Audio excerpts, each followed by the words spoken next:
Hello, Jesse Good here, and today I'm opening up the LEGO Star Wars Advent Calendar for 2016. This has 282 pieces and retails for $40 in the United States. I want to open this up day by day in this one video, so I will open it up, starting with day one. And if you don't want spoilers, I mean, you could follow it day by day in December, or you could just watch the whole thing now. So let's take a look at this sucker. So you just turn it like this, flip this part open, and bam, we got it starting off. And I guess we'll start off with day one. Day one is a little slave one. So the build for day one is this little slave one. Slave one, day one. Haha, kind of funny. I don't know. I like this build. I think this is one of the better micro builds of this advent calendar. I think it looks really cool. And I like the coloring. It's not like the most detailed thing, but it works because it's just a good representation of the actual vehicle itself, which I always like the design of the slave one. Like, I like that design a lot. The only thing I don't like about this is the top with these studs showing is a little bit awkward, but it's no big deal, really. And day two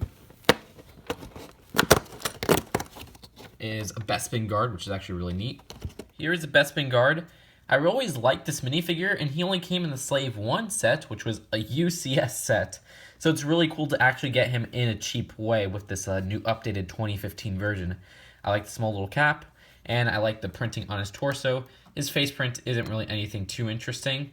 And lastly, his little blaster is actually pretty lame. I don't like it. It doesn't really feel like a LEGO Star Wars blaster. And that's actually used as a pump, and it was used in the LEGO Agents line as kind of like a little gun. Day three is a TIE Interceptor, it looks like. You got the TIE Interceptor. Pretty neat. Wish I would make another TIE Interceptor, but we got the TIE Striker, so, it's no big deal. I like the printed front little cockpit, but yeah, just a small little micro build. Day four is an Imperial Navy Trooper, which is actually really neat. Day four gives us this awesome Imperial Navy Trooper with that rare helmet and rare torso design. The torso came in, I think another set, and then the actual helmet came in about 4 other sets, but it's a really neat molding. I like his blaster much more than the last guy's blaster, the Bespin guard blaster. And you can see there's some nice printing on the back of his torso. There's no double-sided face, though, but that's okay because it's not really necessary at this point. But yeah, I really do love that helmet mold, which I don't think I have. On to day five, which seems to be maybe like a little Hoth kind of turret or something.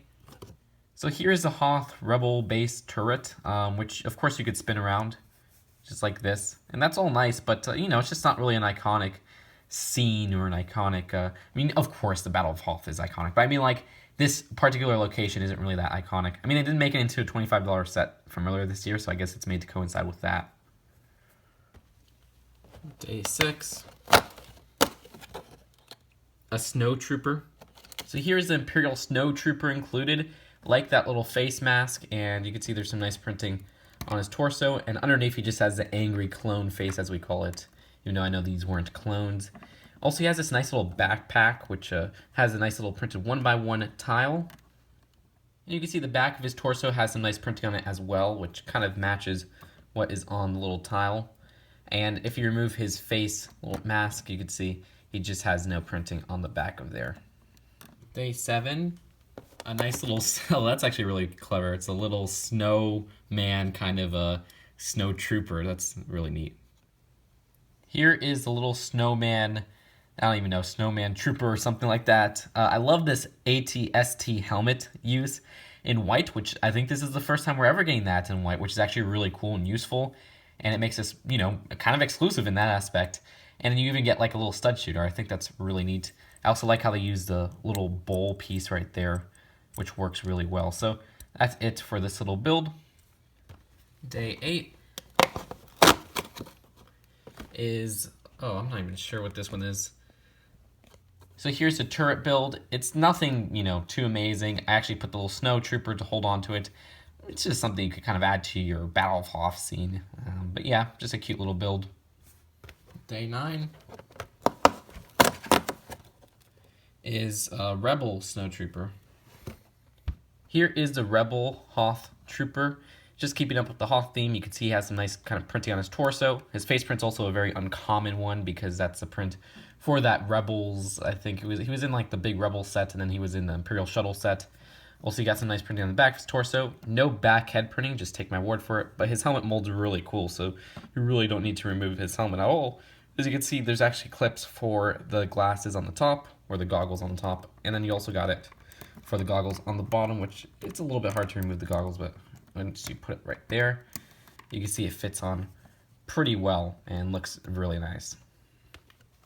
Day 10 is very hard to open.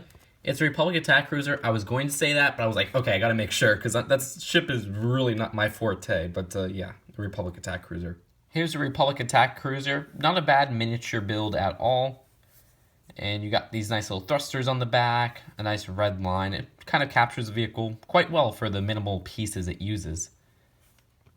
Now on to day 11, which seems to be an, what is that one called? I want to say it's the AAT if I'm not mistaken. I'm not too good at this prequel stuff, sorry guys. I believe this is an AAT or just a droid tank, and for that, I guess it's a good miniature version of that. I like how they use the little camera piece on the bottom for kind of the back engine. And yeah, it's a cute little miniature build. You got the nice kind of a gun sticking out and then this big rod. I don't know, it looks pretty neat. Day 12 is, it's a Droid Gunship. Sorry, these prequel things are killing me. So here's a minimalistic Droid Gunship. I remember this as a set from 2014, and I think this is just a good minimalistic interpretation of that design. It's, you know, has that nice circular design going on, and I think they interpreted this really well. There's not much else to add because I'm not really a fan of the vehicle in general. So yeah, just a good interpretation of a vehicle that many people recognize. So day 13, let's see what's inside. It's a droid, or a battle droid. Here is a battle droid. It's just a battle droid, nothing too interesting here. He has a little blaster, and you know, he is the same build as many other battle droids, and you can move him around, and he has lots of articulation and such. Here's day 14, which happens to be an A-Wing. Alright, this is not an A-Wing. At first I thought it was an A-Wing before I built it, because, you know, it sort of looked like in the instructions, but no, it's a Jedi Starfighter, so, you know, this is still a good interpretation of a Jedi Starfighter. Again, very minimalistic design. I never really cared for the designs of Jedi Starfighters too much, so that's why I didn't really like, oh, yeah, that's a Jedi Starfighter. It didn't really like ring in my head super quick. But still, I like how they use kind of the roofing sloped pieces right there. Just kind of works. Day 15 is, it looks like a Tantive or a Rebel Blockade cruiser. So here's a Tantive or the Rebel Blockade runner. You know, I like this vehicle a lot. So seeing it in this miniature minimalistic form, it's weird. It's definitely the one that sticks out to me the most out of all these miniature builds, but it just doesn't feel totally right. Like, I just think this middle part right here is really lacking. It was a good attempt, in my opinion. I especially love the back. I think the back is perfect with how they use these kind of attachment pieces. Those are really cool as like the back engines, even though there's supposed to be like, I think 8 of them. It works really well in the back, and the front part right here with the cone piece is good. It's just this middle section that's kind of whack. It's even hinged on like that, but that's really just to give those kind of curved small designs. Day 16 is, ooh, that's the Silver Protocol droid. Here's one of the 2 exclusive minifigures to the set, the Silver Protocol droid, who looks great. Love the printing on him, like that kind of silver shine to him, which isn't like, you know, a chrome silver, but it's still a pretty nice gunmetal type silver. You can see his nice printing on the back of his torso. He doesn't have any side leg printing, which is a little bit of a shame because, you know, there's that cool C-3PO polybag version with the side leg and arm printing. But it's no big deal because the minifigure himself is exclusive and really well done. Day 17 is, oh, it's a Gank Droid. Here's the Gank Droid, always cute. I think this was in like the Sandcrawler, but this is just a cute little build. I like how they did it with the small little legs on the bottom, which is adorable. So yeah, that's the Gank Droid. Day 18 is, oh, is that Jabba's palace? I gotta build that one. So here's a miniature Jabba's palace. It looks pretty good. I like how they use these little kind of curved, can parts, as I call them, even though they're just cylinder parts, and then the cone parts just for those side buildings, and the main building, of course, gets this large round one. It works out really well, and it's just a nice little miniature.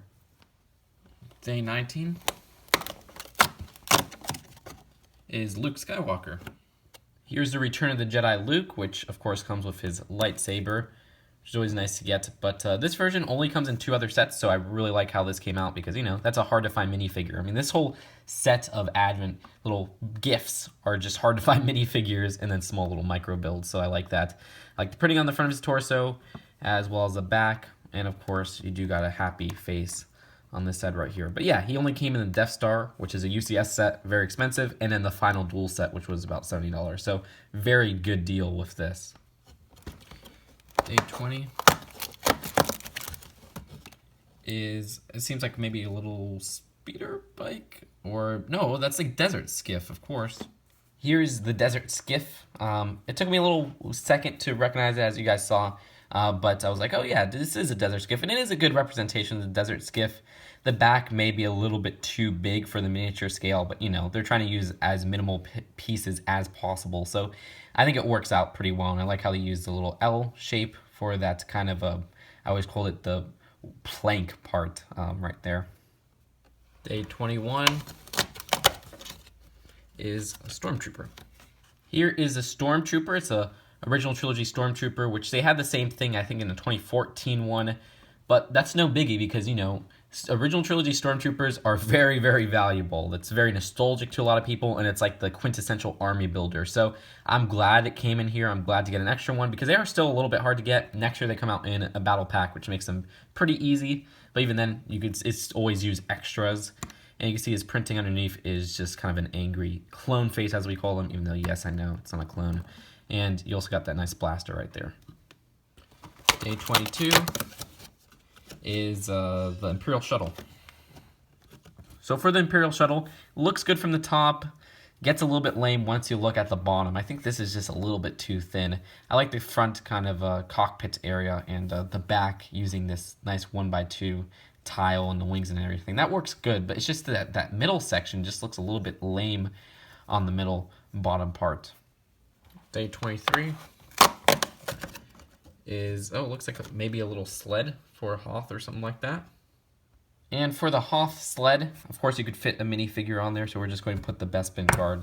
I know that doesn't make any sense, but it just kind of fits on there just like that. It's actually the most, I guess, complex build out of everything. This is like, instead of making a Christmas tree, they made this, which I appreciate because I'm a little bit tired of those Christmas trees. And I like how they use the little kind of hockey handles. I forgot what they're called, but the actual things you use to hit the pucks on there, and they even give you a little puck included and even some skis. So it's a really silly build that wouldn't fit in the Star Wars universe, but it still works out because it's just something kind of fun and out of universe. Wait a minute, what is this about? There's like a big snow Chewbacca head, and then what's even weirder is like, I think this is like a reindeer tauntaun, and you got this Santa Claus looking dude, but he's not Lego like at all. I mean, this is literally like a human. This is not a minifigure. So it makes me think that they probably took this art from somewhere else and just put it on here to not make it Lego form, and that just went overlooked. So that's really odd. I don't know what's up with that artwork, but anyways, day 24, the last day, is, look at that, snowy Chewbacca, or white fur Chewbacca.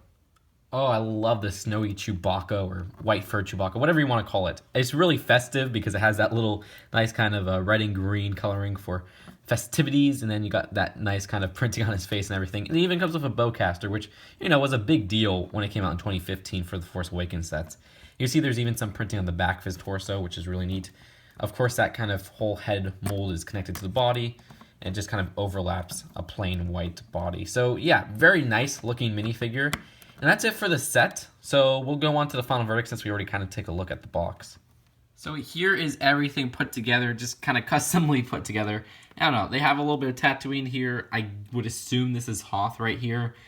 But it was really weird because you got a lot of the prequel stuff. So this middle section, I'm not really sure.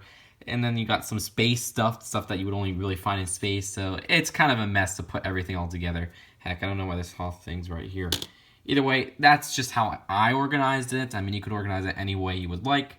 And let's just go on to the final verdict because there's not really any promotional material. So overall, this one's not much different from the last two, but that's a good thing. And when I say that, it follows the same style. Of course, the actual pieces and content are a lot different. I noticed that this year doesn't have a Millennium Falcon, which I think the last two did.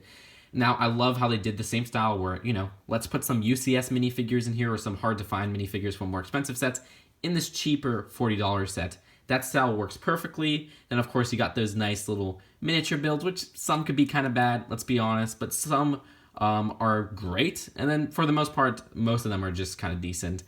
And all that makes it fun for kids because, you know, it's fun opening each door with the surprises, and then fun for adults like me who just, you know, want to open all of them together and just use the pieces and stuff like that. So I like that multi-generational appeal. Like I said, I think some of the little miniature builds can use some improvement, and the value isn't still perfect. Like the Friends of Advent calendar is $30. This one's $40, and it's like can it be 30? I know licensing fees and everything, and it doesn't include 9 minifigures. Well, for that, I'll just give this a B+ because I still think it's a great value. These are just getting off store shelves, so please check your local Barnes & Nobles if you live in the United States. That's the best way to find these because they kind of sell slowly there. Target had a whole bunch of these in September and October, but now, since it's late November, you might have trouble finding them. But that's it for now. Hope you guys enjoyed this video, and I'll see you guys later.